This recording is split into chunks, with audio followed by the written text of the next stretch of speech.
Right, where are we up to? 23. So we'll probably have a few more people joining, but I'm going to get started just by having a quick look at the agenda.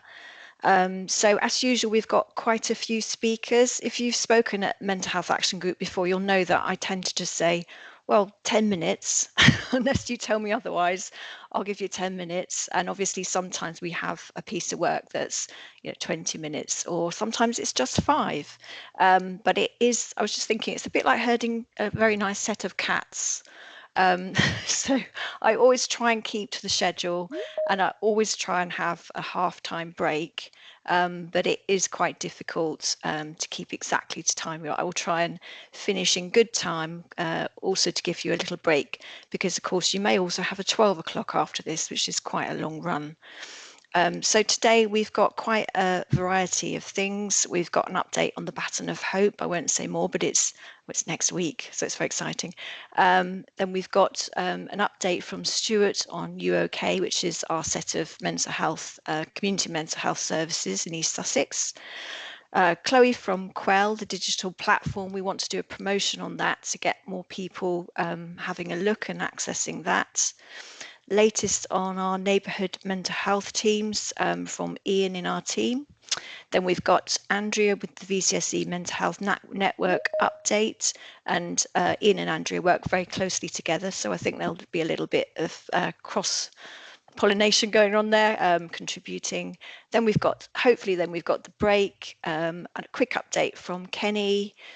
We've got, I've called it About Adfam because it's basically a showcase of what Adfam do. So if you're from an organisation and you'd like to do something similar in the December Mental Health Action Group, please let me know. Then we've got our suicide prevention standing item, anything to do with suicide prevention. Jenni's going to give us an update on some of the work she's been doing around gambling and gambling harms. And then I've got a few partner updates, and then we'll close. If you want to give partner updates at that point, please do. Also, I think we might have a little bit of space in the agenda. So I don't know if there's anybody new to the group who might want to introduce themselves.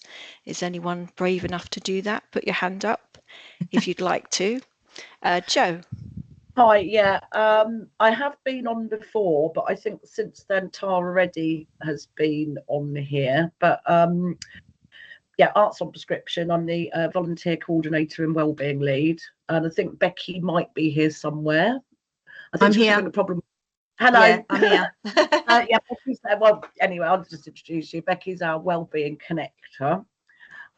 So we are here both together today. We intend that one of us will be here at every meeting from now. So Brilliant. yeah, we might give there's a few things to talk about if we've got time at the end, but we haven't got anything major planned to say, because I don't do a lot of online stuff, so I'm a bit kind of That's fine. I'll fill slides and stuff. I'll have to kind of get my head around that. But yeah, so we're here today. Hello. Okay, and I think you said that you or Becky might do a proper update in December, just to showcase what you do at Arts on Prescription. Yeah, I mean we can say a few bits today if there's any room. Yeah. Brilliant. Okay, thank you, Joe and Becky. Charlotte. Hi, I'm Charlotte. I'm from Postal Roots Recovery, which is new LERO, which is the Lived Experience Recovery Organisation, and I've been invited on today. Okay, thank you, Charlotte. Gosh, how can you work in such a noisy environment? It's just me here, so. The meditation was going on upstairs, so the room's booked, so I couldn't go upstairs. Right. Okay. Kate. Hi everyone, it's my first visit here today, so I'm very excited. I'm a mental health advocate with Swan, who took over the contract from Power from the 1st of April. So all our mental health advocates will be and are visiting all the wards in East Sussex with mental health support advocacy. We're all in there several times a week, so I'm joining. So I think usually it's my manager, Lisa Smart, but apparently now I'm one of the supervising advocates, so I get to come too. So it's a bonus of my new role. Brilliant. Welcome, Kate. Thanks for joining us. Okay. can I also say, if you want to particularly network, you can put your email address and a little bit about you in the chat at any point during the meeting, and I just gather them up and put them into a post-meeting summary. Okay, so moving on, my colleague Jenny is going to just give a little update because she's got a starring role in this. Jenny, do you want to say a few words about the Baton of Hope? Yeah, thanks, Sarah. I'm not sure about starring role. Hopefully people do know about the Baton of Hope. So the Baton of Hope was basically started up in 2022 by two fathers who'd lost their son, sadly, to suicide, and they wanted to kind of create a campaign, I guess, to raise awareness around the topic, to kind of challenge the stigma, and to kind of create this Baton of Hope, you know, taking the attitude that all deaths by suicide are preventable. So the tour first happened in 2023, and this is the second tour that's happening, that's actually happening right now. It started, I think, on the 1st of September, and Hastings, the tour comes to Hastings next Tuesday, so Tuesday the 23rd of September. It's stop number 13 out of 20 on the tour, which culminates in London on World Mental Health Day on the 10th of October. So next Tuesday in Hastings, there is, could you go on to the next slide, please, Sarah? This is the route that the tour will be taking. There's 43 baton bearers who each take a turn at carrying the baton and then handing it over to the next person on the tour. I am one of those 43 baton bearers. Each of the people who have kind of nominated themselves and volunteered to carry the baton are either people who have experienced loss through suicide. They may be people who have contemplated suicide themselves and are survivors, as it were, and or generally people who just recognise and want to participate and offer that message of hope. Next slide, please, Sarah. So this is the more detailed, or the more sort of animated map, shall we say. So yes, it goes around the whole of Hastings and St Leonard's. There's various different things that have been arranged at different spots on the tour, different activities. So there's music, I think there's some speeches, there's some poetry, there's some artwork, there's all sorts of things that are sort of taking place. And then it culminates at the Stayed Open place at 6 p.m. At the end of it, and there'll be some speeches. I think Mike McCarthy, who's one of the founding members of the Baton of Hope tour, will be there, and there will be kind of, celebratory and uplifting events, including singing and poetry and what have you, but also some speeches and some people sharing their stories and the reason why they wanted to get involved. There is a digital booklet. I'm going to just put the link of that into the chat. But if you want to support us, next slide, please, Sarah. You can come down and see people along the route. The slides will be shared, so you can see where everybody's going to be at different points on the day. And in the digital booklet, it gives you the timings, so you can come down and cheer us on and sort of, I'm really hoping it's not going to be raining, but we will be out whatever the weather. And obviously there is the finale event at the Stade, which everybody is welcome to come in and come along and join us. So please do spread the word. If you are in and around Hastings and St Leonard's on Tuesday, we'd love to see you. We'll be there in sort of bright turquoisey blue t-shirts. I don't think you'll be able to miss us. So yeah. Really would welcome people to come along and get involved. Thank you. Thank you. Sorry, I thought there was another slide there and it wasn't. Yeah, thank you. That booklet's really good. I had to look at that, and it's got some those personal stories. We're hoping, I think, that it will get quite a lot of press coverage. Yes, we are. Most of the other places that have had the tour already have had like local news and what have you. So there's press releases prepared, etc. So yeah, hopefully it'll get the focus and attention that we want it to raise this important topic. Kenny, you've got your hand up. Yeah, I'll see you there. I've been asked by one of our experts by experience to accompany them on their leg of the procession or whatever you call it. So yeah, it should be a really fun and exciting event. So looking forward to that. So yeah, I'll make sure I try and find you. Keep an eye out for me. Yeah, thanks, Kenny. Absolutely. Turquoise t-shirt. Turquoise t-shirt. Brilliant. Yeah, and I thought Jenny was going to run, but I think it's more of a walk. No, Sarah, if there was like if there was any running involved, I'm afraid I would not have put my hand up. But I'm quite capable of walking quite a distance. In fact, sure. It's not even a very, very long distance that you have to walk. But it's all about, you know, drawing attention to the topic and as I say, you know, it's although it will be, I'm sure it will be an emotional day for many people participating. It's also that bit, you know, it's really about, you know, inspiring and giving that message of hope. Yeah, all good stuff. I heard someone say something then. Was there a question? I was just going to say, sorry, I should have put my little hand thing up. That we Arts on Prescription will be at the Stade too. Yeah, and I'd have actually asked for some grassroots app flyers to be sent to me for their app, so we can be handing those out on the day. The Stay Alive app. Yes, yeah, that one. Yeah, she's going to send them to me. Yeah, hand some of those out. Brilliant, all good stuff. So yeah, I hope next Tuesday goes well, and yeah, I expect you will see it on the local news. I hope so. Okay, moving on, we've got Stuart, who's our UOK partnership lead, just going to give us a little update about what's happening. Thanks, Sarah. Yeah, just wanted to give a brief update on the UOK East Sussex Wellbeing Service. And I think certainly thanks to Sarah for sending out some communication during August to this group, just explaining and confirming that Southdown will now deliver the UOK East Sussex Wellbeing Service going forward.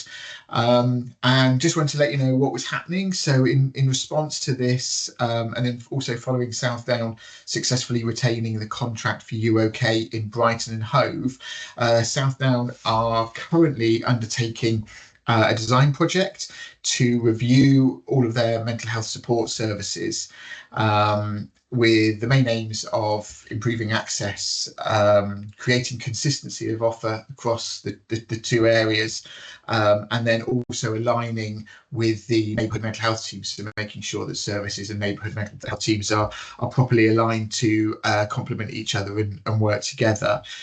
So the process of this at the moment is some internal Southdown workshops, some redesign workshops that are currently running and will run until around about mid-October, where they'll move into I think they're calling it a scoping and testing phase. So where we'll talk to people about the proposals and talk to commissioners, to stakeholders, to users of the services, and also people who currently aren't using services and who would like to be able to access services. And then following that, Southdown will move into a mobilisation phase, which will probably run until around about March next year. However, with the East Sussex Wellbeing Service, obviously we went through a comprehensive co-produced redesign last year. So alongside that, Southdown is already beginning to roll out the redesigned wellbeing service within East Sussex, beginning with the phased introduction of open access. When I've spoken about this before, one of the big changes away from how the wellbeing centres currently operate and how the wellbeing service will operate is there will be a much more open access facility for people to be able to drop in, get information, advice, support and guidance where they are. And if you remember, we're working on the 5 localities in East Sussex that mirror the neighbourhood mental health teams, who in turn mirror the district and borough councils. So we begin a phased rollout of open access over the next few months. That's currently being worked up. That's still very, very fresh, but that is going to be happening. And then really for this group, I just wanted to reaffirm the commitment is still to deliver all of the elements of the redesigned service that was co-produced last year, and also a big part of that was to work very closely in partnership with local providers in and across in localities across East Sussex to help the service reach into those communities that are currently underserved by current services.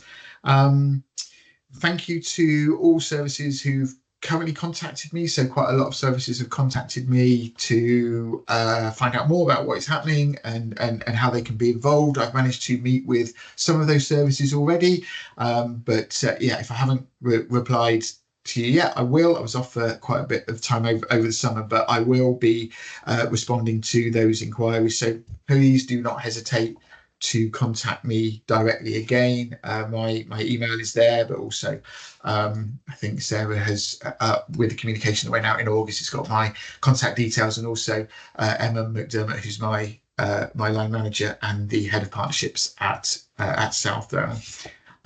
So yeah, I think that was all I really wanted to say today. Just thank you very much for your understanding and patience, and I will be coming back in December to this group to give a further update if there's a slot available, and also probably bringing with me Rebecca Barkaway, who is leading that design process within Southdown, to also be able to update on where Southdown is with that with that redesign and review. Lovely, thank you, Stuart. Has anyone got any questions for Stuart? And that can be about anything he's just said, or anything to do with our East Sussex UOK, which is a service that's there, a suite of services actually that's there for people that you work with or for yourself potentially. Anyone got any questions? Okay, well, if you think of any, you've got Stuart's contact details, and yeah, Kenny and I are really pleased with the way it's going, but we're also aware that it's a brilliant model for tipping more funding into, which maybe will come over the horizon one day. It's kind of primed to deliver on that sort of collaborative model. So yeah, we're delighted it's going forward, and yeah, watch this space really. Okay, thank you. I haven't said hello to Chloe. I can see you though, so that's good. We've got Chloe from Qwell.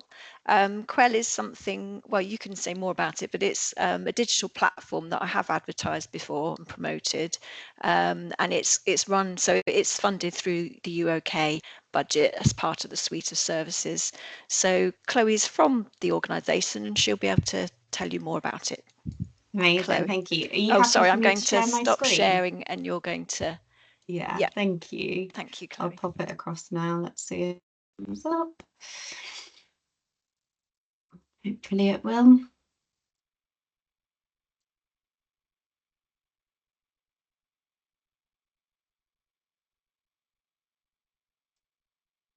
There we are. Can you see that? Is it nice and big? Looks like it's loading. It's loading, yeah. There we are. Amazing. Yep. Thank you for having me today. So yeah, my name is Chloe and I work for a company called Qwell, and then Qwell is part of our organisation. So it is all online mental health and wellbeing support, and we do work across the whole of the UK, in different pockets across the whole of the UK, but we are commissioned within your area to support adults, so anyone that is 18 plus. So I'm just going to give you a quick bit of a background on who we are, what support is available, and then how you can signpost to the adults that you're working with and also use the service yourself as well. So we were founded in 2001 to break down stigma attached to mental health services and providing young people with access to safe and anonymous online support. And then Qwell emerged in 2011. So Qwell is a little bit newer, but we've still been around for quite a while now.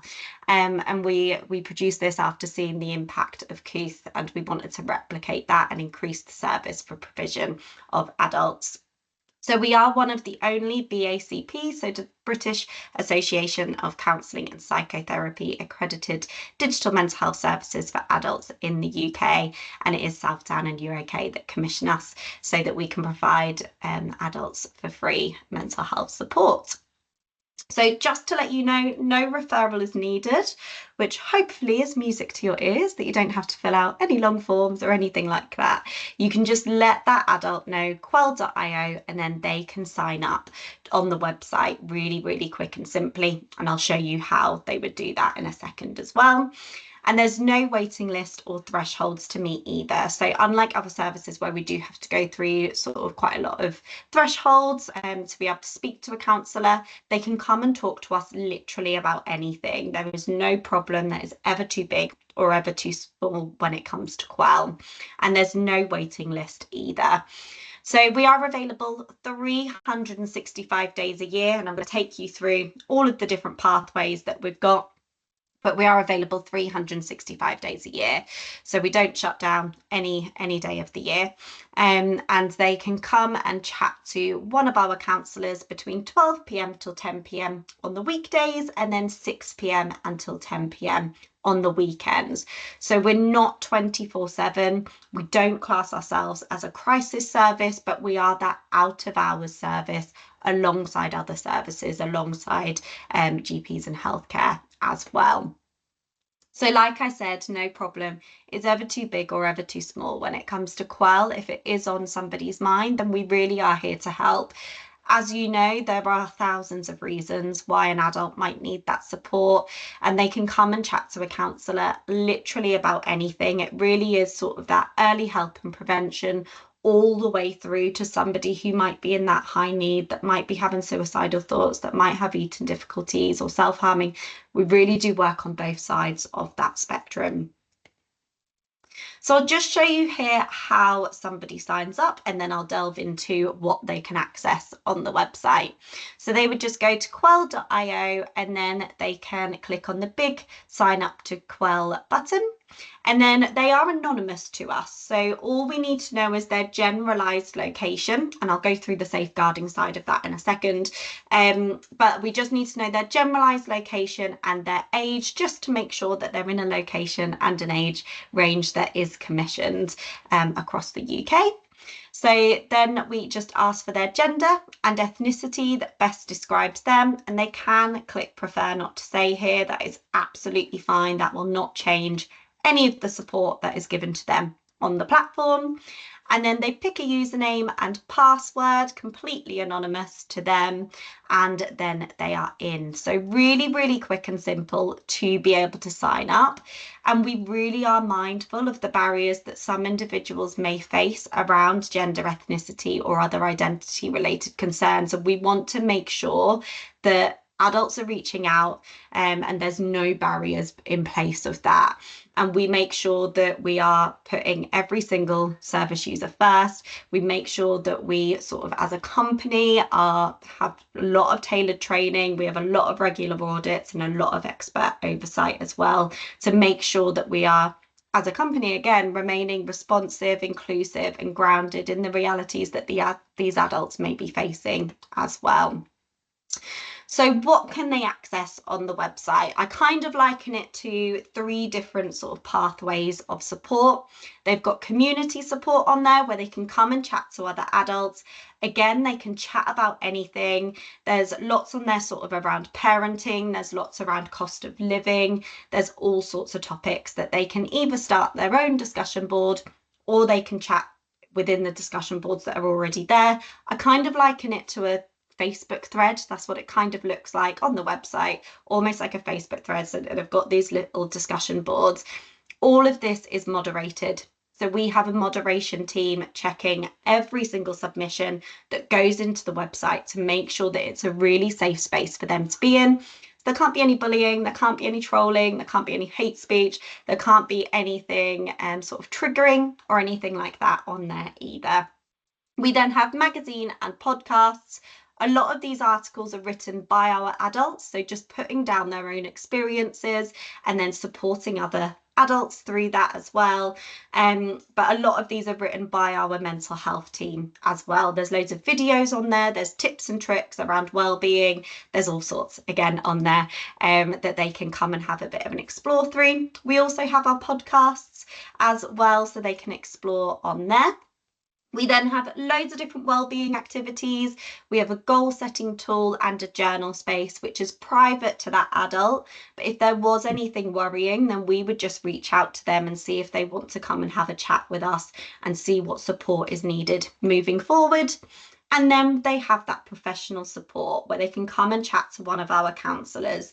So this is a one-to-one chat, almost like a WhatsApp chat, going back and forth. So no phone calls, no face-to-face, it is all online. But we're all real people. There's no AI, there's no robots or anything like that. There's always a real counsellor on the other side of that screen, ready to support them. So there's two different types of messaging. They either have a live chat where they would join a chat queue and they can just drop in every now and then if they want to, or they can pre-arrange this in advance. So if they know that at 5 p.m. on a Monday, they're free every single week, they can then book that in and have that structured support with us. If they don't necessarily want to have a back and forth chat, but they want to just send a message to just get a little bit of advice on like one sort of specific thing, then they can just send a message to our team and somebody would get back to them within around 24 to 48 hours. So I kind of liken this to an email, but it will obviously all be on their website. But if they want that more immediate support, if they want that back and forth chat, then I would go for the live chat. Depending on how busy we are, will depend on what that wait time might be. Our average waiting time is around 30 minutes, but it could be up to an hour, it could be 5 minutes. It just depends on how busy we are. If we're really, really busy, then we would just message them and say, come back tomorrow, we're not going to get to you today. If they say came to us at like 8 p.m. and we're shutting at 10, it might be that we just know that the queue is too big, we're not going to get to them. So we would always then prioritise them within those next sort of few days. So we would always encourage them to come back. So if they did want to come and have a chat with us, we would just start off by understanding a little bit about them, explore their current difficulties, and then think together about the best way that we can support them moving forward, whether it be that they just drop in every now and then, or whether they want that structured support with the same named worker every single week. And that is totally up to them which way they want to go with that. I will quickly go through safeguarding. So if a adult is considered a risk to themselves or from others, then we will ask for their personal details and their consent to share with external services. And even if that consent is not given out of a duty of care, if we do feel that there is a safeguarding concern, then we will pass their details on to local services or the police or whoever we need to do that for. When we feel that there is a person in danger, then we will, of course, collaborate with emergency services as well. So calling 999, ambulance, police services. Now, like I said, they are anonymous to us from the get-go. So if they don't want to give that personal information, that is okay. We will still continue to work with that adult. We will try and reduce whatever that risk is and develop a safety plan that is really, really person-centered to them and explore why they don't want to access those other services. Some of the time it is just that they're scared. They don't know who those other services are or what they're going to do. And often we can sort of let them know that we are all there for that support. We can build that relationship, build that trust, and then often they do let us know who they are, and then we can safeguard them in all the traditional ways. But if not, at least they are talking to somebody and they've got somebody professional that is able to sort of de-escalate whatever that need is. And I will read out what's on the screen here because I think it's really important that our anonymity supports effective safeguarding rather than acting as a barrier. And we believe that someone who is actively choosing to seek help is taking a really, really positive step for themselves. And our adults are often telling us that the anonymity aspect enables them to just share things that they wouldn't necessarily tell anyone, which is brilliant that they've got somebody that they can reach out to. So just looking here at how we are alongside sort of other services, we can be that immediate support for adults to just try it out. And for those who do not necessarily meet the thresholds or criteria for other services, we can be there for those that might be transitioning out of other services as well. It might be that they just need that little bit of added support. We can be there for them, or it might be that they're on a waiting list for another service and we can try and de-escalate whatever that need may be.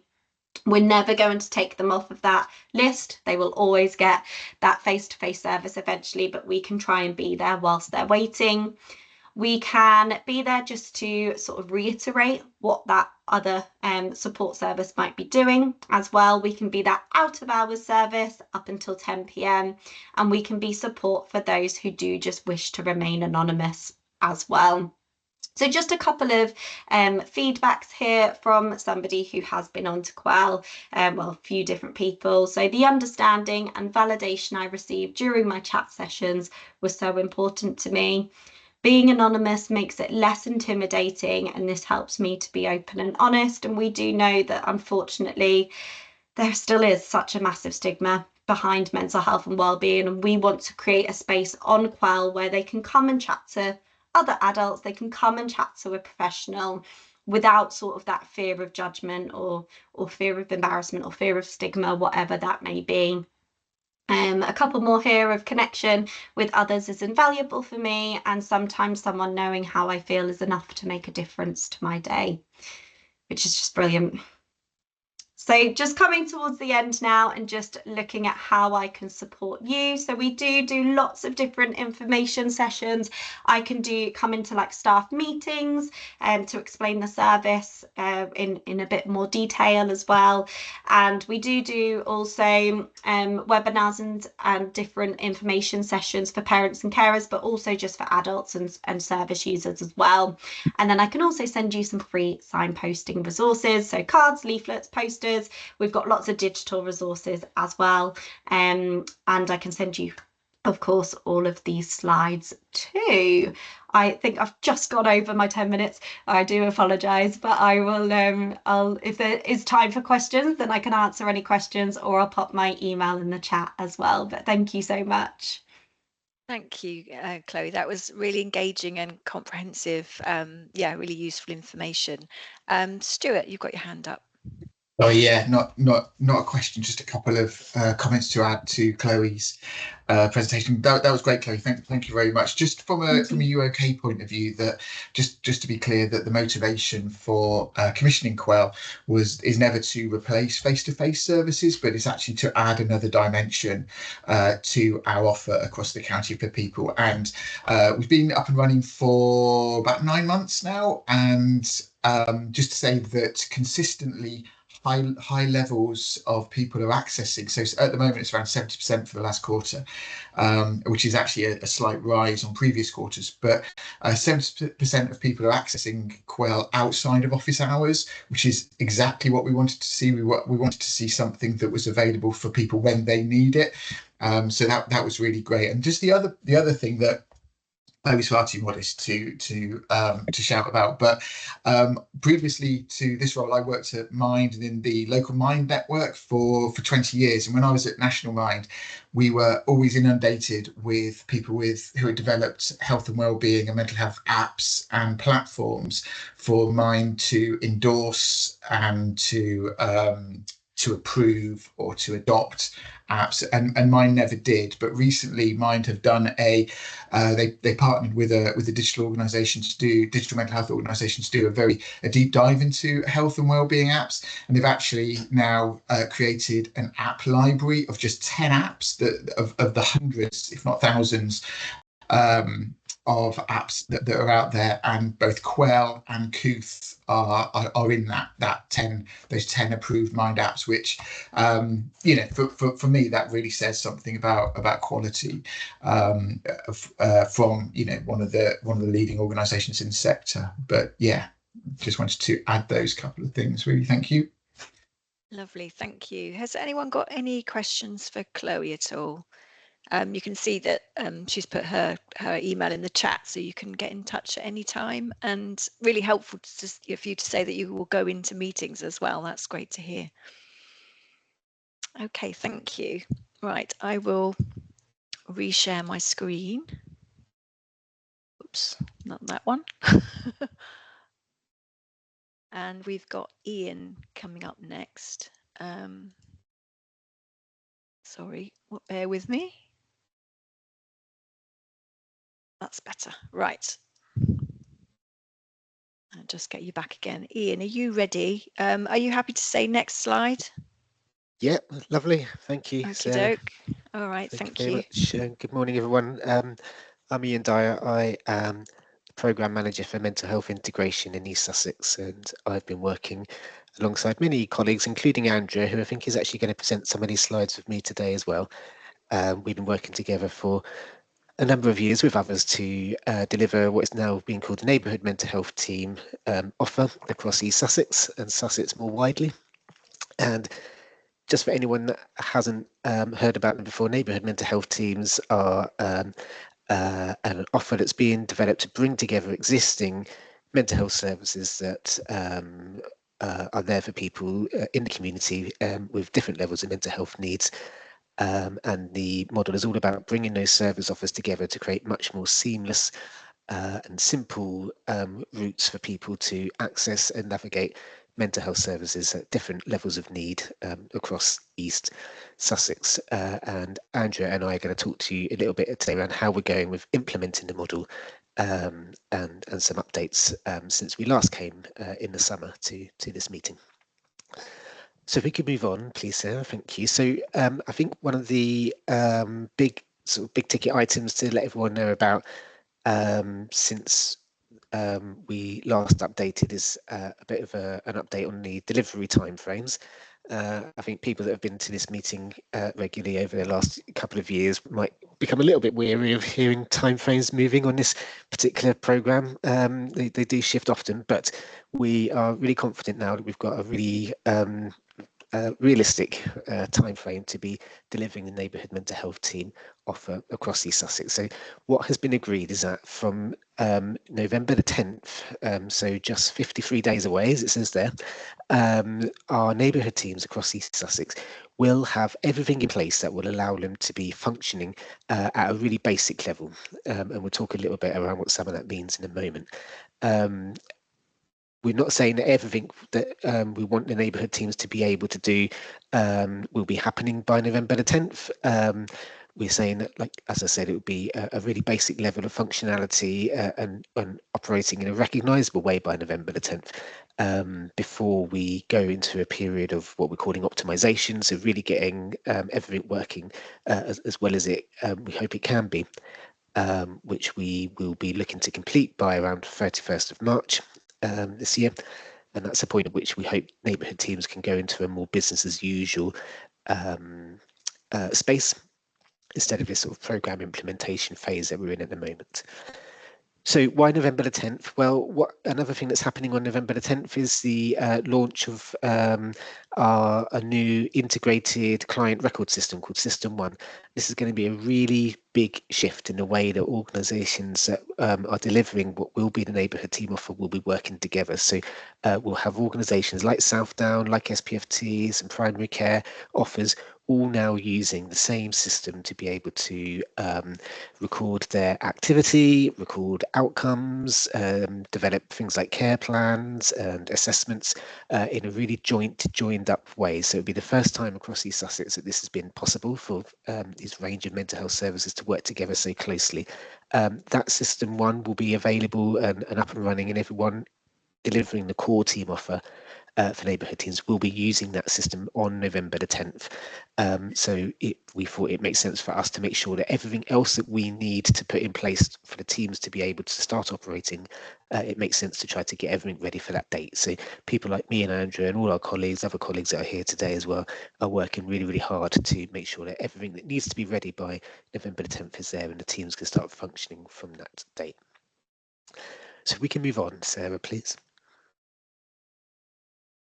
Thank you. So lots and lots of work's been going on over the summer.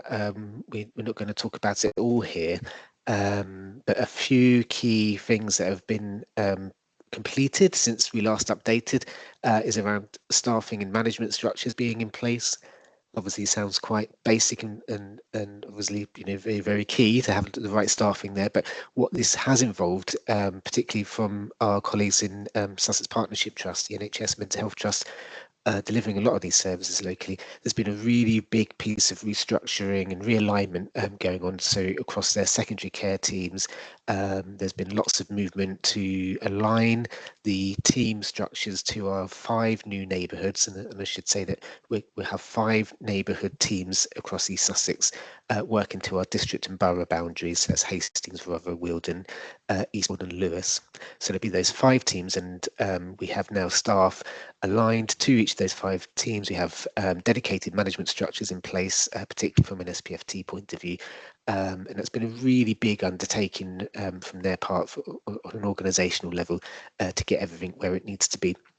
So it's fantastic that we've actually got to the point now where that's more or less completed.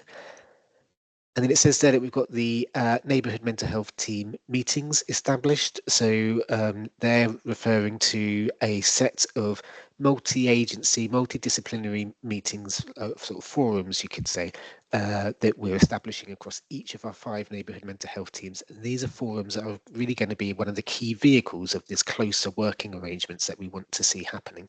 So there will be places for staff from across the range of NMHT services to be coming together on a regular basis to be ensuring that they are working in as joined up a way as possible for individuals that need their support. So this is about making sure that referrals coming into the system get to the right place first time, making sure that when people's needs change, that there are offers of care that can change around them without the need for repeated referrals, people having to tell their story more than once, or people even getting lost in the system at points of transition, which can be a very common thing in previous models. So all these meetings will be happening to make sure that teams can come together and create really seamless joined up offers of care for people as they move through the system as their needs change. Still lots to do though, 53 days to get everything signed off and I's dotted and T's crossed. We've got lots of sort of supporting paperwork, things like a standard operating procedure and the service specification, which have been developed now but are just needing to be signed off and have final comments on before we can start circulating them and everyone can start using them. Lots of comms will be coming out over the coming weeks to help everyone understand what this means and what happens next as well. And that will, of course, include all of our partners as well as all of our residents.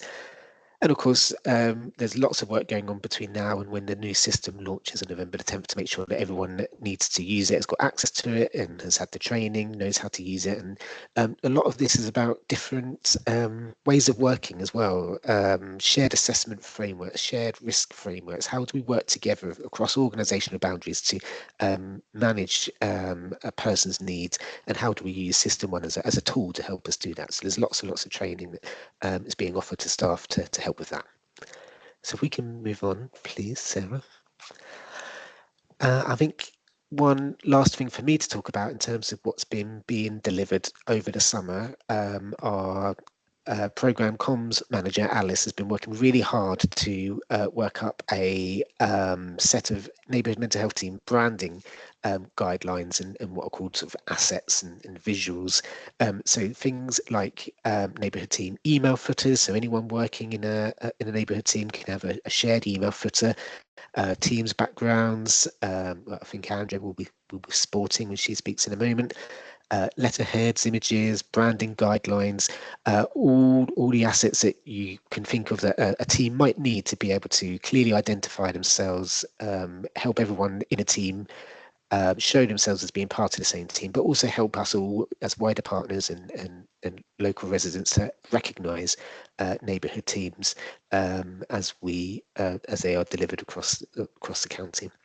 A few things that are coming up, not quite ready yet, is the service neighbourhood team leaflet and neighbourhood team website. They'll be being developed over the coming months and ready by that March date, I believe. Just one really important point for me to make before I hand over to Andrea is around team structures and naming conventions. So people that have been here before would have heard that what we're doing here is bringing together existing teams to work together more closely. And so that means that team names are going to be changing.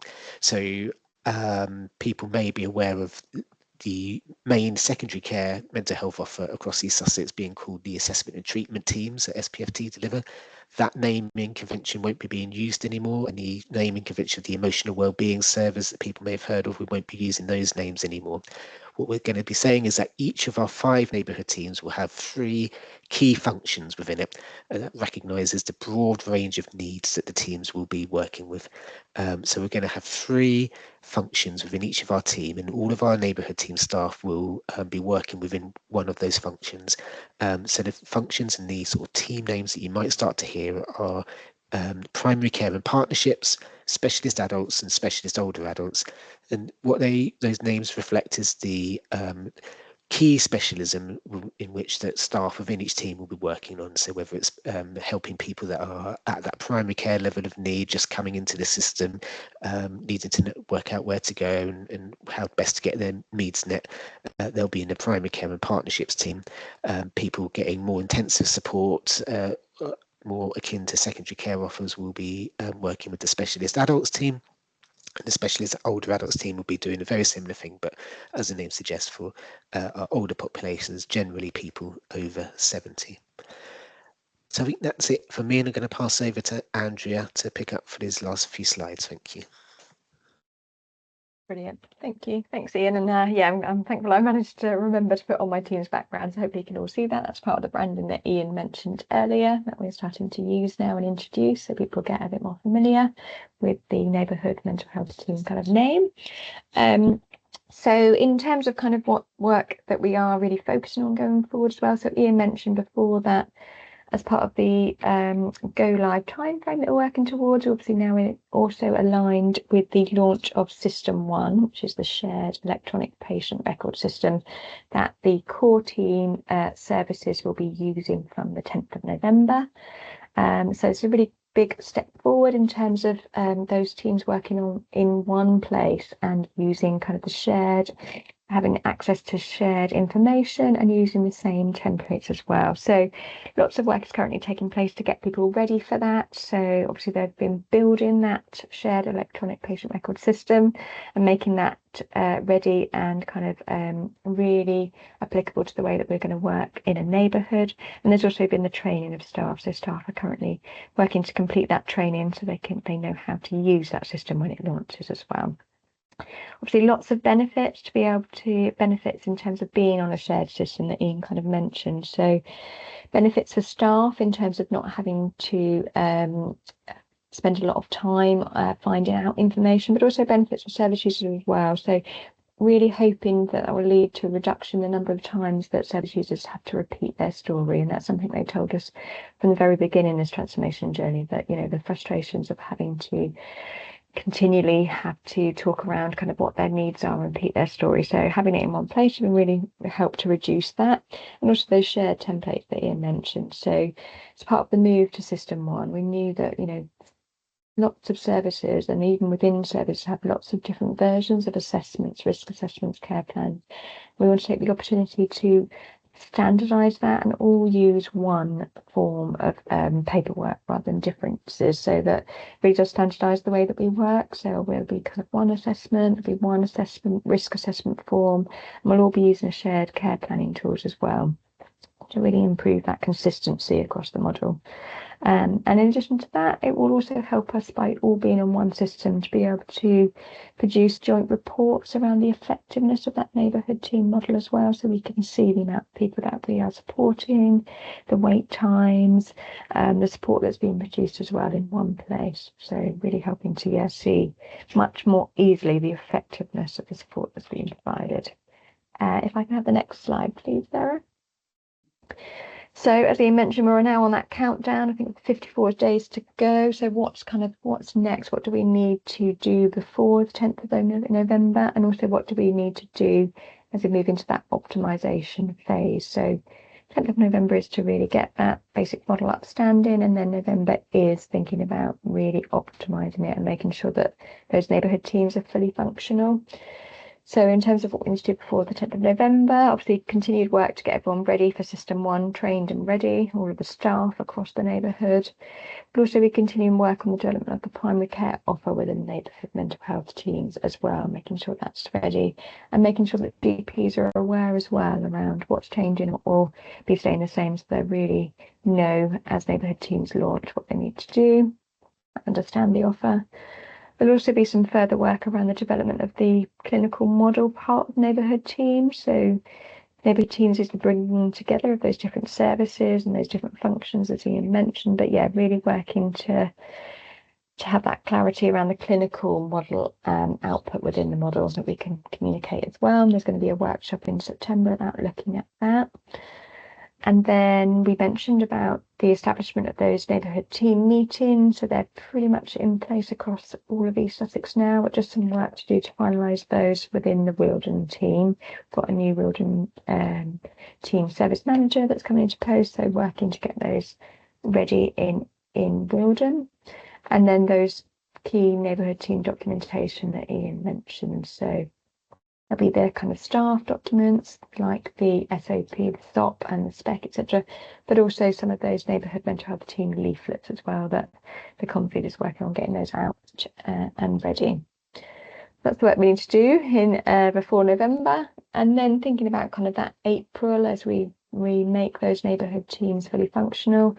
A lot of the work we were doing in November is focused on that core team, but within the neighbourhood mental health team, we've got kind of 3 layers in the model. We've got the core team, we've got what we call our aligned services, so those partners that we work really closely with but aren't in that central core team, and then the wider partnerships and kind of offers as well. So kind of in the run up to April, we really want to have time to really focus on those aligned partners and the wider kind of network offers as well. So spending time working with our community partners to really understand that and understand how they'll be part of the neighbourhood as well. We'll also be doing some work to sort of further monitor the effectiveness of neighbourhood teams. So we've got some evaluations planned, and this includes kind of service user evaluations as well and surveys to make sure that we can understand the feedback on neighbourhood teams and how staff and clients are finding them, and carers too. We'll work sort of those more work will take place on the reporting as well, so looking at how the reporting and data information that we're getting out of System 1, how that can be further developed to help us to be able to monitor and look at the kind of performance. And we'll also be thinking about our kind of approach to shared leadership. So, you know, bringing those teams together, look about how that's going to run going forward and what the leadership is, sort of the leadership need is, and what that will look like. And then sort of finally agreeing kind of the pan-Sussex and local sort of oversight arrangements for managing those teams as we go from that kind of building of the neighbourhood teams and that mobilising into that business as usual phase. So lots of work still to do, but hopefully that gives you that kind of oversight. And then just wanted to finish quickly by saying that obviously I wanted to be kind of kept up to date around the developments of the transformation programme, the programme team and monthly webinars around that, so you can kind of hear what's going on. The next one is next Wednesday, and you can sign up to that if you want to come and attend. There's also the newsletter that the Comms Alice produces, and again you can sign up to receive a copy. There's lots of previous webinars as well if you would like to go and watch those kind of recordings. They're available, and you can scan a code, I think, if you click the link and go through to those and see them. We also have our VCSE Mental Health Network, and that is specifically around an opportunity for voluntary sector organisations to come together and hear about transformation from the VCSE perspective, and there's some details there about how you can join. And then I think finally there's some information online about questions around the transformation. So we know lots of changes happening. There's some FAQs that you can access, and also a summary of all the latest updates as well. And then finally an email address too if you want to ask any specific questions. So I'll pause there. Apologies, Sarah, I think we might have gone slightly over time. Do you want us to pause there and ask any questions specifically around sort of neighbourhood mental health teams, or do you want me to go into the VCSE update? I think carry on and we'll see if we've got any questions. We're running a little bit behind, but that's fine. Brilliant. We'll catch up later. Brilliant. I'll do this very quickly then. So just wanted to give you an update around the VCSE Mental Health Network we just mentioned. We'd normally have, it's run by my colleague Sarah, but it's her non-working day to day, so I'm going to do it in her place. So just an update about the latest activity from the network. I think many of you from that are on the call today attended the event that we held in the summer in July, which was at the Towner, and this was an event that focused particularly on creative health and loneliness. and the role that we want to play within that. It was a great event. We had over 70 people there. It opened with a performance from the choir, which was brilliant. We had poetry, we had interactive kind of art sessions. It was really an opportunity to look at the role creative health organisations sort of play in reducing loneliness and mental health as well. So brilliant. There's some, if you would like to sort of hear more about that, I can point you in the direction of articles and photographs of that. That was our July event. And then next slide, please, Sarah. We also held an event, online webinar in collaboration with Possibility People on the rollout of their Changing the Language Guide. I think probably the Changing the Language Guide you've had information about before within the MHAG space, but if you haven't, there's some links there on how you can access the guide. It's a really, really great resource that talks about the importance of language within mental health service delivery. And yeah, we discussed that and introduced that within the webinar that we held. So there's a recording of that if anyone would like to watch that too, that we can share, and the slide deck. And then going forward, our next event for the network is our next online quarterly network meeting, which is on the 5th of November. And we're going to use that meeting to look at the NHS 10-year plan, and particularly around kind of the VCSE role within that as well. So please do book and come along if that's of interest. And then we'll be doing an in-person event in January in West Sussex, and more details will follow on that. So if you want any more details about the network, please do email Sarah. Her email address is there, and I'll put my email address in the chat too, so you can come by me if that's more helpful. Thank you, Sarah. Brilliant. Thank you, Andrea, and Ian as well. Before we go to the break, are there any questions about neighbourhood mental health teams or the mental health VCSE network at all? Kate. Hello. I'm very, very excited, Ian, with all of that, I have to say. So at a very basic ground level, part of what I do also is community advocacy. So, for example, I might get called out to see someone, usually elderly people, who, aside from a needs assessment for other things, mental health, of course, loneliness, anxiety, depression. So with you sharing the systems now, does that mean that going forward, when people have a care plan in place, they're also going to be linked with the neighbourhood team for the other side of what they need support with? I think what we will be doing initially, Kate, is giving access to that system to staff who will be working on what we're calling our core neighbourhood team. And they're people that currently work either for our secondary mental health service offers, our emotional wellbeing services, and some of our other sort of community primary care based services that Southdown deliver.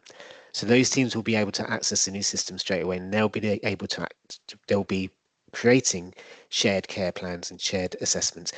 As we move forward, I think Andrea may have referenced it very briefly towards the end of our slides, thinking about building up this aligned service networks. This is working with other partners locally who, for all sorts of different reasons, won't be able to work in that core team way, whether it's because they have an East Sussex or even wider remit, or the way the commission means they can't work so closely. We still want to be able to work as closely as we can with those partners. So being able to provide access to the shared system to local partners to enable that sort of sharing is something that we want to be doing, but that would have to be done on a fairly case-by-case basis with different organizations and services. Obviously information sharing is very, very protected, and we have to do it in a very well-governed way, but that's the ambition, that we want to try to create as much opportunities for sharing of information and care planning as we can. But initially it would just be those core team services from November. But what I mean is, if I've asked for a needs assessment from adult social care, and part of that needs assessment would include mental health support, so they would link with you in that respect. Yeah, that's our hope. Absolutely. Yeah. Fantastic. Brilliant. Okay, thanks. Hey, thank you. Thanks for the question, Kate. We're going to go to a break now. So if we take 5 minutes, so I think that means we come back at about 6 minutes, about 6 minutes past 11, time for a cuppa and a short break. And I'll see you at about 6 minutes past 11. Thank you.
Right, I make it 6 minutes past 11 exactly. So if a few people could put their cameras back on, we'll know that you're there.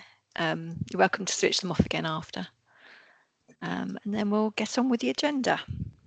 Hi, Ricky.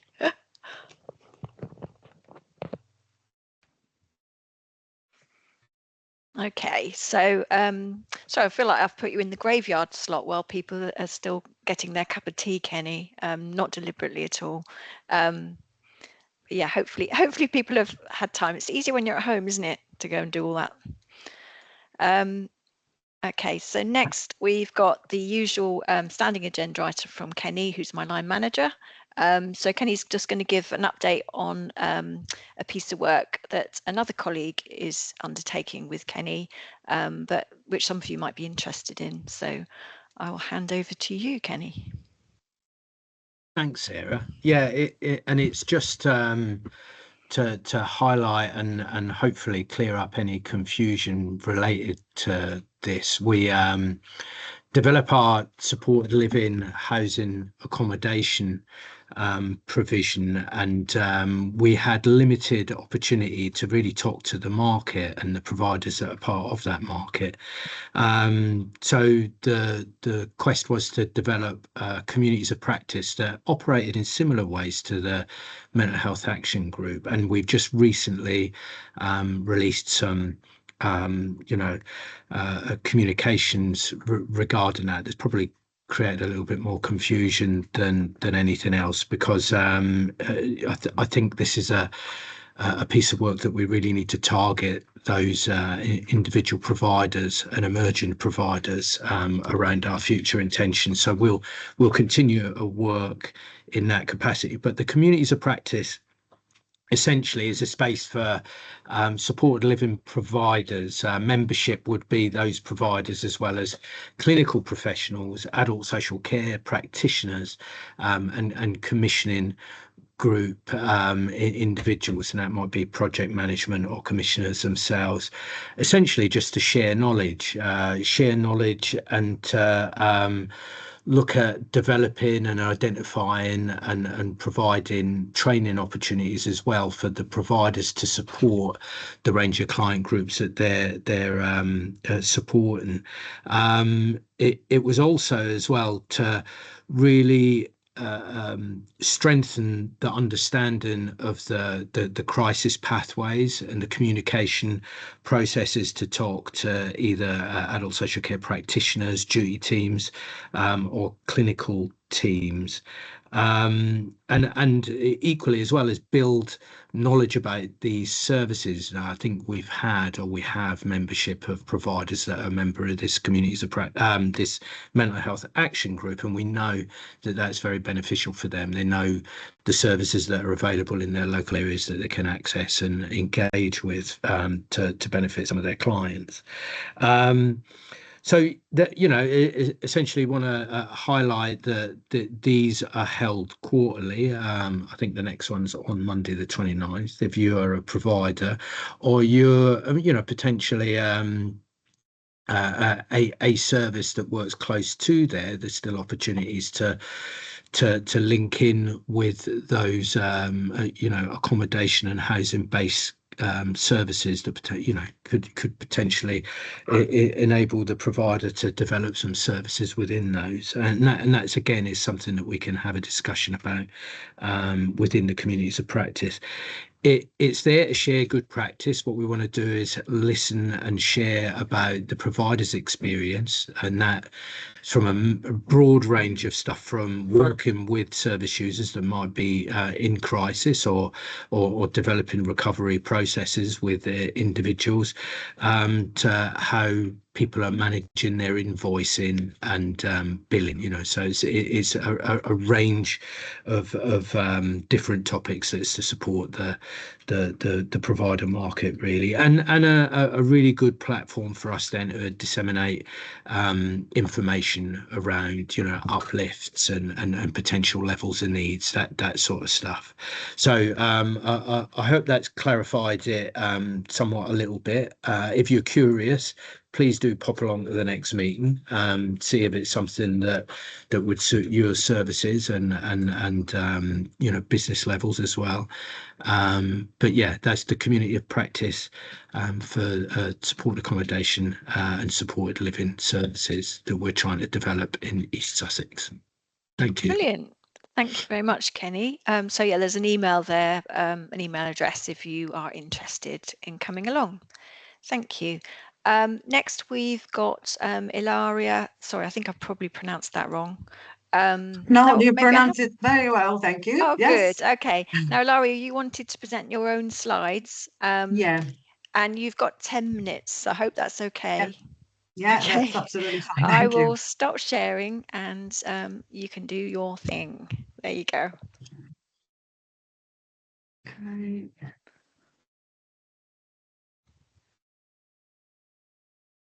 Okay, can everybody see the slides? Yeah, we can. Yeah. Okay.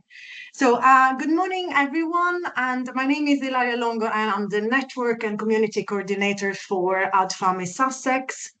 So when we talk about addiction and substance use, we usually focus on the person using the drugs or alcohol. But today I would like to shift our attention and talk about the families who are very often forgotten. And in this presentation, when I use the word substance, I refer to both drugs and alcohol. So Adfam is the national charity that's worked for over 40 years supporting families and friends affected by somebody else's substance use. So we do this in a number of ways. So we do this directly supporting families. We build also frontline practitioner skills and influence decision makers to understand what thousands of families experience every day. And a crucial lesson that we have learned over the years is that family involvement is not an add-on to treatment, but it's absolutely vital to recovery. So in our project in Sussex specifically, we work with anyone who is over 18 and who is affected by somebody else's substance use. So partners, parents, siblings, friends. And we offer one-to-one remote sessions, which can be either over Zoom, Teams, or over the phone, or even, you know, WhatsApp. And where clients can feel heard in a confidential space without any judgment whatsoever. And we found that this remote delivery enables us to break down geographical, logistical, and time limit constraints as well, because we can support clients early in the morning, in the afternoon, at weekends, whenever they're available. And we also run structured peer support groups and provide access to counseling. And as well as having someone to talk to, which is incredibly important, our structured support covers the practical stuff that families desperately need to understand. For example, how to set healthy boundaries, how to stop enabling behaviors without abandoning someone you love, but also how to take care of yourself when you're consumed with worry. And also we provide education about drugs, alcohol, harm reduction strategies, and help build social support networks. I just want to share with you some eye-opening numbers. So 1 in 10 adults in the UK, and that's 5 million people, are struggling right now with somebody else's substance use. 1 in 3 adults have been affected at some point in their lives, which means that, unfortunately, statistically, in this room, several of you might have had personal experience of what I'm talking about.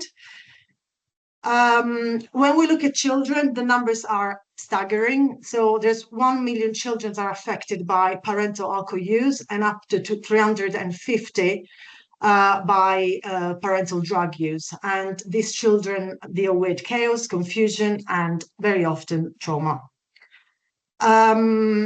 Another interesting piece of data, if we had to pay health and social care providers to do what we do, it would cost 700, well, what we do and what families do, it would cost 747 million per year.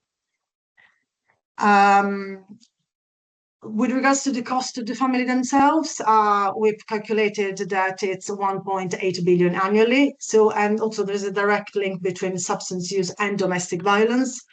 And when we talk about kinship carers, which are grandparents stepping in, 57% had to give up work or reduce their hours, and 67% get no financial support beyond basic benefits.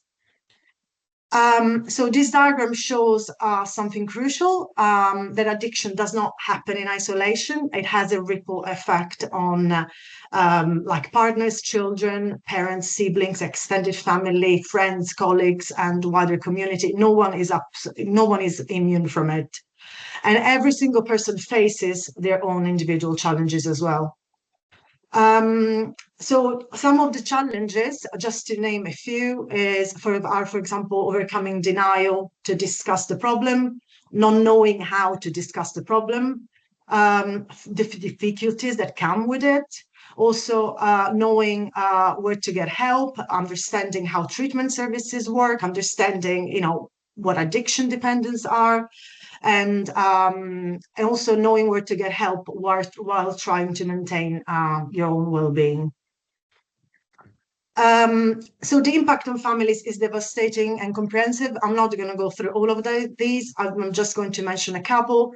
So unfortunately, there's stigma, the shame and judgment from society, which of course causes isolation, because if someone is made to feel shame or that is their fault, then they're less likely to ask for help or share it with other people, including friends and other family members. Financial difficulties are common, so money disappears, bills go unpaid, families drain savings trying to help, and these are made worse by having sometimes, again, to cut their working hours to care for the person or subsidize their daily living expenses like bills or grocery shopping. Families, friends, and loved ones often face severe mental health challenges. Before having this role, I used to do one-to-one support work with family members. I would say 90% of them were on antidepressant or anxiety medication. So the emotional stress and anxiety is overwhelming, and family relationship fracture, and under this pressure, these people live with trauma, depression, constant fear, which of course impacts their physical health as well. I'm not going to go through the how children are affected because it would take a little bit longer.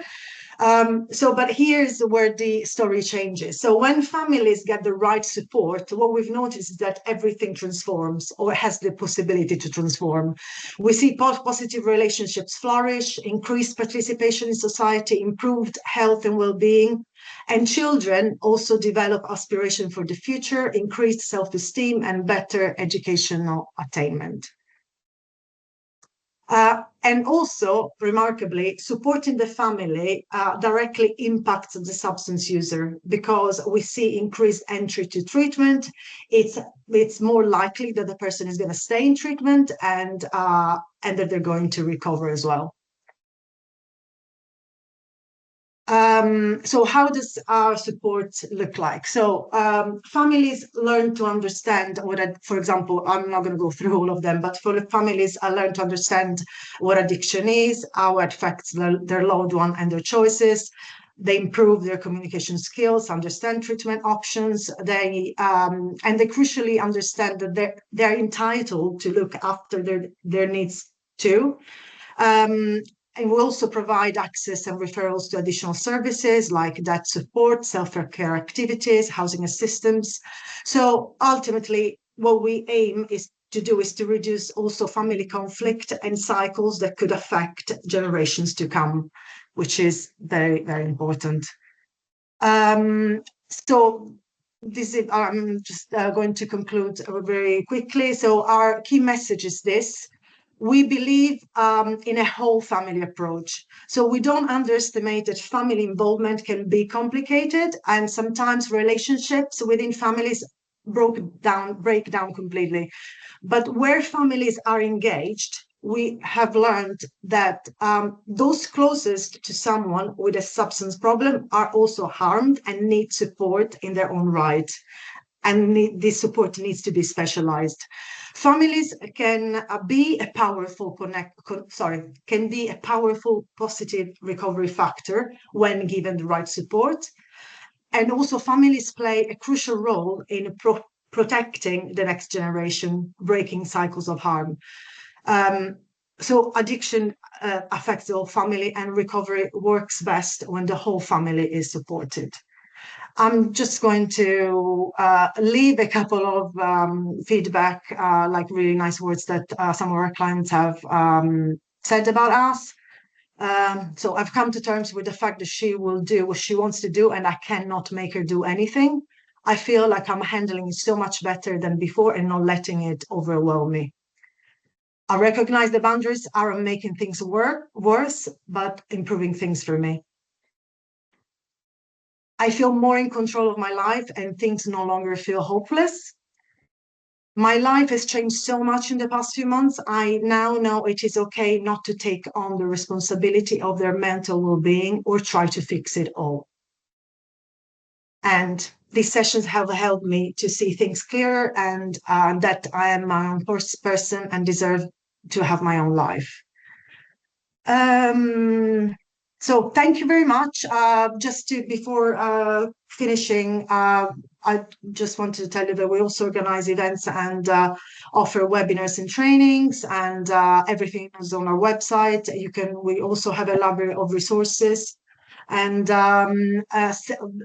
clients can either self-refer to us or professionals can fill in the referral form. And if you go on our website and you type Adfam, or on the internet and type Adfam Sussex, is going to come up, or on our website there's a list of projects. Adfam Sussex is the first one. You just click on it, and there's a very, very simple form that anybody can fill in. Thank you. Thank you, Ilaria. That was very impressive. When you sent 22 slides, I was, you certainly did it in 10 minutes. Thank you very much. Does anyone have any questions for Ilaria? I don't know if you want to put your email into the chat, Ilaria, and share that as well. I need to find out how to stop sharing. I don't know if I just share over. I'm not sure. Oh, Shall okay. I try that? Yeah. See if this works. Has that worked? Yes. Yeah. Oh, by the way, I just wanted to add that if anybody wants to connect with me, they want me to go to, attend their meetings, or they want to, me to connect with them, outside of this meeting, please just send me an email, and we can talk. Thank you. That was absolutely brilliant. And yeah, please everyone have a look at those slides in your own time, because Adfam is there just doing an amazing job in that space. And those statistics, I found that quite educational. I didn't realise, the scope of that. So thank you very much, Ilaria. Brilliant. Thank you. We've now got Jenni, who's back to talk about suicide prevention. I mean, Baton of Hope is one of those interventions, but we wanted that as a headliner today. So I'll hand over to you, Jenni. Thanks. So I'm going to talk about the work that we're doing around gambling, which leads on really nicely actually from Ilaria's presentation. Just before I kick off into that, wonder, can I just quickly share just one brief additional slide, Sarah? Sorry, a bit cheeky. Yep. Let me just, there's just literally one that I want to share, which hopefully, does that come up? It has in the general. That's it? Yeah, that's better. Yeah. Thank you. Okay, brilliant. Just very briefly, a couple of other things sort of in the suicide prevention space, as it were. Some of you may be aware that a colleague, Tim Woodhouse from Kent County Council Public Health Team, undertook a Churchill Fellowship a couple of years ago now, and he has produced this report that focuses on suicide in the context of domestic abuse. There's 66 recommendations. Not all of them are recommendations at local authority level. Some of them are kind of more national and strategic. But nevertheless, it's really put a spotlight on this important aspect around suicide prevention.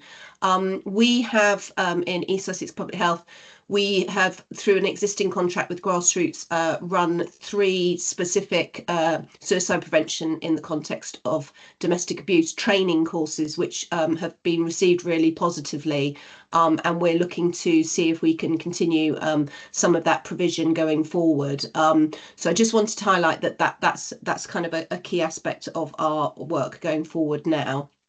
Also, hopefully you're also aware that there's the mental health communications working group who launched the campaign How Are You Really Feeling over the Christmas period last year, recognising that Christmas can be a triggering and difficult time for people.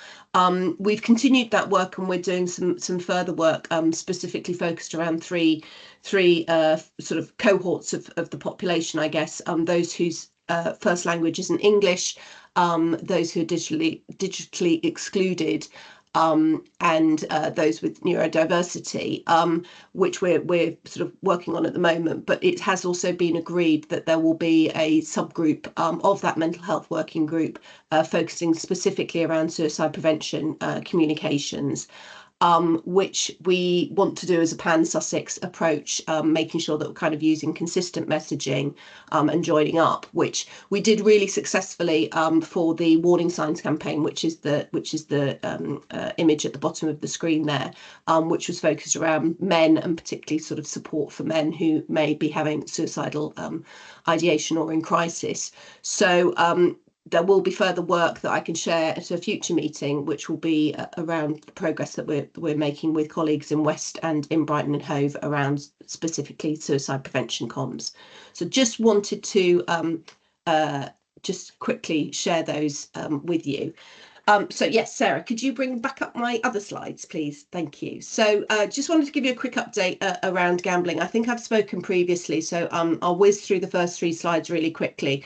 As I say, this leads on really nicely from what Ilaria was just talking about. This image here looks very similar to the one that you shared, Ilaria, just showing really what, it just sort of encapsulates really why we need to be worried about gambling, why we should be worried about gambling, why we should be focusing on this.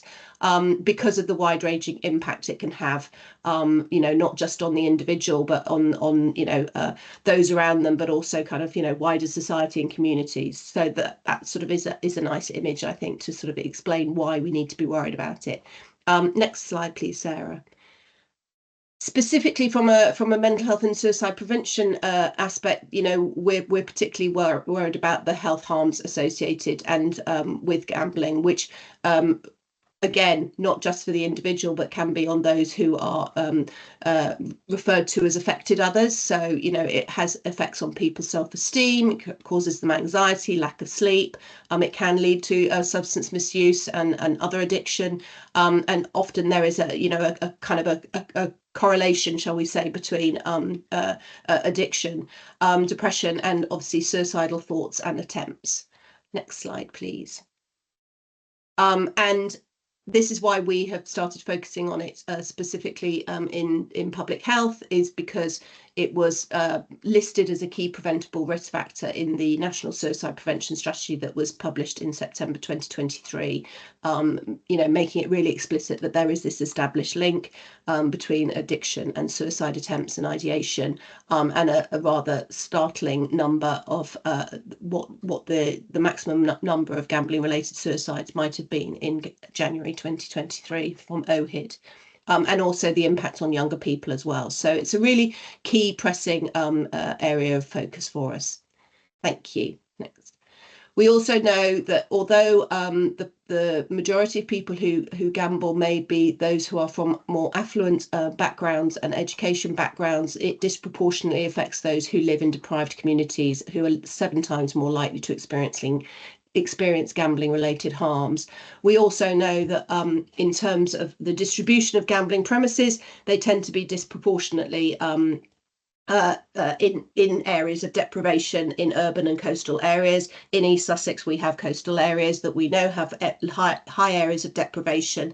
And actually, if you look at kind of the distribution of gambling premises, you will find that they are in precisely those locations, and therefore putting the populations and communities there at greater risk. Next slide, please. So I just wanted to give you a bit of an update on where we're up to with the national levy that was brought in from earlier this year. So previously, the way that a lot of funding flowed through to community groups and charities who are doing their very best to support people around gambling, the flow of funding was through voluntary contributions and through regulatory settlements from the gambling industry. And this has always been quite a challenge, really, because it sort of basically means that the money that's being out there to support prevention is from the industry, who are generating the harm in the first place, talking quite frankly. So the previous government went through a kind of a consultation and made some recommendations, and the new government have sort of continued that work, and a national levy has been brought in from this new financial year. It's estimated it's going to generate about 100 million across Great Britain each year, which might sound like an awful lot of money, but actually in the big scheme of things, when you consider that the gambling operators spend about 1.5 billion on marketing annually, it's a little bit of a drop in the ocean, but we are grateful for whatever we can get to help us tackle this really important topic. So 20% of that national levy will go towards research, 30% for prevention and 50% for treatment. So next slide, please. So in terms of treatment, NHS England are the Commissioner for the Treatment Services in England. At the moment, in this current year, because the levies only come in from April this year, that funding is sort of being used to maintain the status quo, make sure that there's not a gap in service provision and treatment for people, but they are working towards kind of commissioning that full treatment pathway from next year. So at the moment, as I say, the funding this year is really being used to ensure system stability. We have, I think there's 17 now regional gambling clinics. Ours for East Sussex is the Southern Gambling Service, which operates out of Southampton. You know, going forward, it's really, we're hoping that there's going to be the opportunity to have conversations about the access to treatment services, and for there to be a more comprehensive kind of model that will allow, you know, different levels of support, and also very importantly, access to treatment support locally, using, you know, third sector providers, etc. as well. Next slide, please.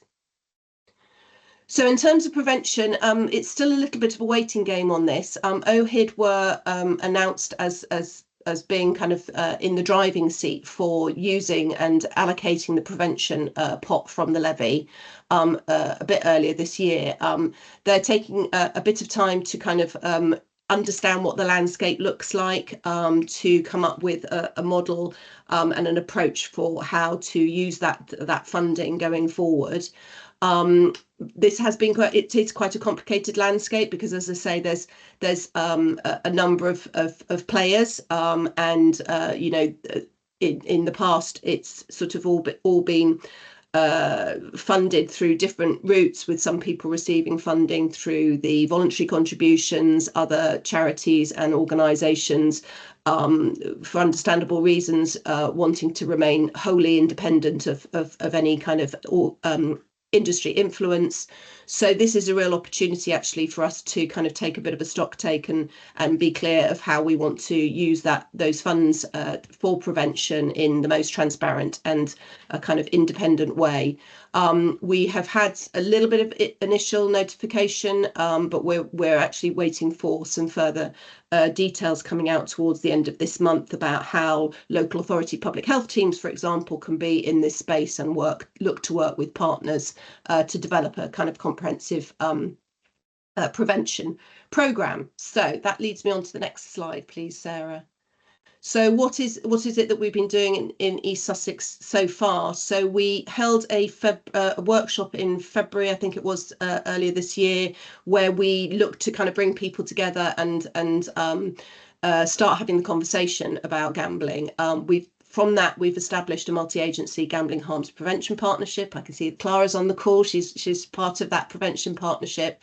We've agreed terms of reference, and we've been starting to develop work on kind of a local action plan. Fortunately, we're not starting from scratch. There's a number of areas elsewhere in the country who have done some great work, particularly Yorkshire and Humber, who've got a kind of a prevention framework, which we're using as kind of the basis for us to develop our local plans.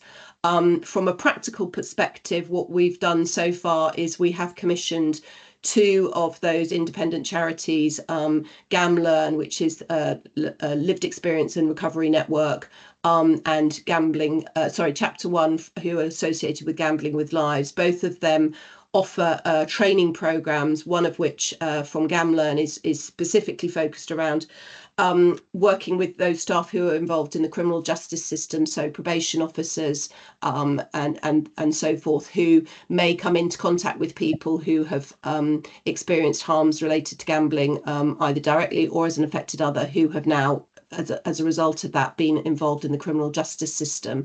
So we've delivered some training to probation officers, and we've got some training being delivered to both healthcare professionals and what we're calling sort of frontline service staff. So that could be anybody in any setting who may be having interaction with people who either are openly saying that they have that they are experiencing some financial or other harms related to gambling, or indeed you may have an inkling that actually that some of the difficulties that might be being experienced around rent arrears or debt or anything like that may be associated with some element of gambling. Then this training will talk about kind of raising your awareness and giving you the skills to approach and perhaps engage in that conversation.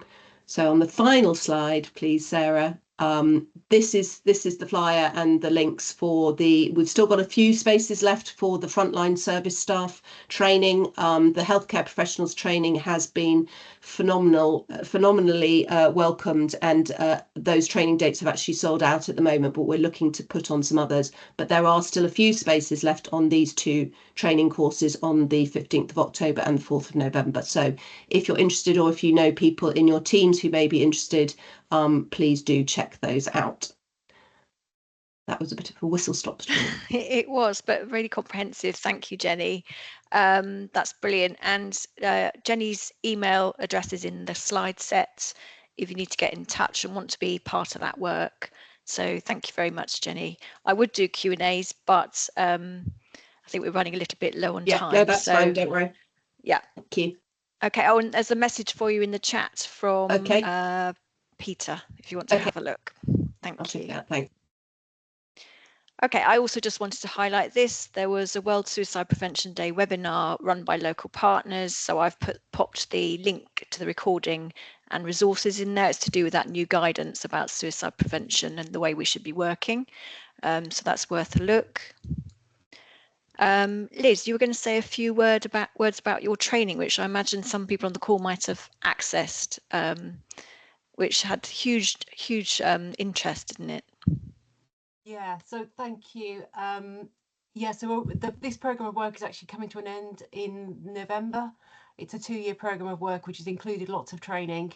So we're having an end of programme event, so that will be sort of a wrap up around all the work, but there will be some hopefully some light touch training. So if anybody missed out on the training and they can access this, I'll send out a proper flyer, or Sarah can send out a flyer after today's event. You can just click on that to attend this event. So it's 13th of November, 10 o'clock till 12. So we'll go over the findings from the programme of work, but also just some light touch resources as well. So people who've experienced vicarious trauma didn't manage to necessarily get on the training. There'll be just some sort of some takeaways, some sort of learning from the programme of work, including the workbooks as well. And we are trying to get some really good sort of recordings of the training. So there'll be like a legacy resort after the after the training. So yeah, it's probably the training is full, unfortunately, and we haven't got capacity to deliver anything beyond the end of November. So this is probably our roundup, really. But if anybody wants to attend, it'd be great, just to open the doors to as many people as possible, really, just so that we've got some sort of legacy and people can access the resources after the end of the programme. Thank you. Brilliant, thank you. I think that's been such a successful piece of work, but there is still more to do, isn't there, given the resource. Thank you, Liz. Okay, so the next part, or the final part of the meeting, is the partner information exchange. So there's a few things that have come in from people, so I'm going to go through them. In the meantime, if you can think of anything that you'd like to say, we might have a few minutes at the end. I do try and finish at a sort of 11:50 at the latest to give people a proper break before potentially their next meeting. So I'm giving this on behalf of Emma Waring, who's our Autism Project Engagement Manager. So you may have heard that there's a new all-age action plan. She just wanted to draw your attention to this. So the plan will be, it was launched in April. There's contact there if you're interested, and they're really planning ahead because next March they're going to have some special events and so on in Autism Week. If I'd had time, I would have played this film clip, but actually I think you can, I'll send out the link to it. And it's about how the plan was co-produced, which is a really nice little film clip. Next, I'm going to hand over to Fred. Fred, you were just going to give an update about recovery partners. Yes, I was just going to say we've recently been doing a lot to smooth how our operations run within recovery partners, so it's been pretty quiet from us recently, but we are looking for new trustees and a new treasurer. The link to our postings for those will be on our slide, so if there's anyone you think would be interested in that, we'd really appreciate you sharing that, or perhaps you're interested yourself. And very soon, coming up this month, we have our third A Different View exhibition. It's a result of a project of workshops run over a series of weeks to provide peer support and artistic creative coaching to people with severe mental illnesses, and that will be at the New Haven Arts Project, and that opens on the 23rd and is open until the 27th, and there are some workshops available on those days. And Stevens, who will be running those workshops, his email will be on the slide, and you email him if you're interested in booking a place, because there are limited numbers.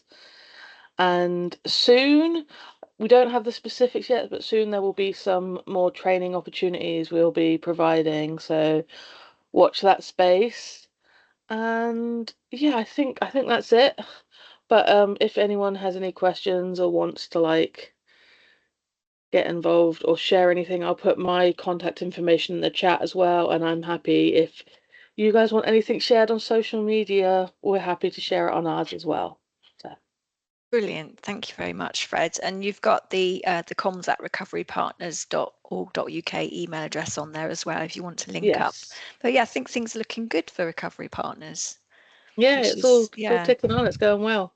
Yes, brilliant.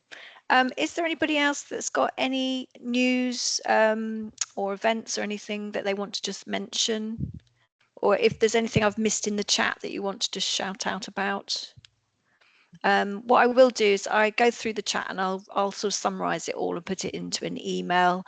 I think I broke some people's inboxes yesterday by sending out the PowerPoint, which was massive. So I'm going to turn that into a PDF and send it out to you. And I think all the links and the email addresses and so on will still work in a PDF format. Clara.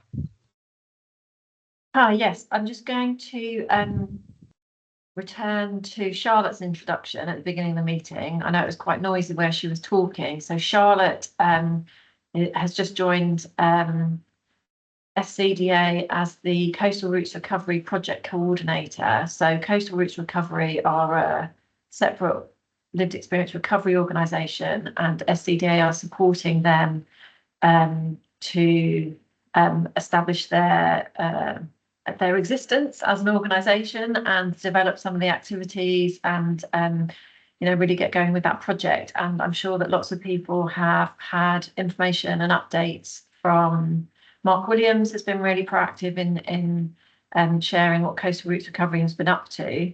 But if anyone wants to get in touch with Charlotte and link in with her in terms of finding out what's going on with that project, how to get involved in it, we're hoping to recruit a network of volunteers who can deliver activities for people in active recovery. So Charlotte is now in post as that coordinator. She's been working as a volunteer with the project for the last year or so she knows it very, very well. Please do get in touch with her and add yourself to a mailing list or arrange to have a chat with her. Thanks. Lovely. Thank you, Clara. And I've seen that there's a really useful summary from Charlotte in the chat as well. So that's really helpful for me to be able to paste that into my summary. So thank you to both of you. Was there anything else? Any questions? Thinking about, sorry. Sorry. Yeah, I was just going to say, I didn't want to take up too much time. Just to say at the moment, if you're in the Hastings area, we do have some spaces available at Art in the Park for our Wellbeing Wednesday group with art and wellbeing support, and Grow project on a Monday. We've got family music sessions on a Tuesday and printing group on a Friday. And we might be looking to do some recovery art sessions with people who are struggling with addiction as well. So I just thought I'd just say that if anybody's kind of got, I've put my email, I wrote it wrong, I've put it in there again, in the chat, just to let people know that we're kind of, sometimes we get capacity of 15, we can't take any more people on a Wednesday at least, but we've got some spaces at the moment. The outside space is still being utilised whenever we can, and it has done everybody so much good mentally, staff and participants alike. It's been so beautiful there over the summer at Alexandra Park, and in the bowling green we've got vegetables growing and herbs and plants, and anyway, yeah. Okay, so it sounds wonderful. And there's going to be a little bit more summer tomorrow, so I hear. So we'll see. Good. I'm down there tomorrow. Okay. Thank you very much for all the speakers and for all of you who have attended. That's really amazing. Keep in touch and let me know if you'd like to present anything for the next Mental Health Action Group, which is on the 17th of December. So thanks very much. Take care and have a good rest of your day. Thank you. Bye-bye. Thanks. Bye.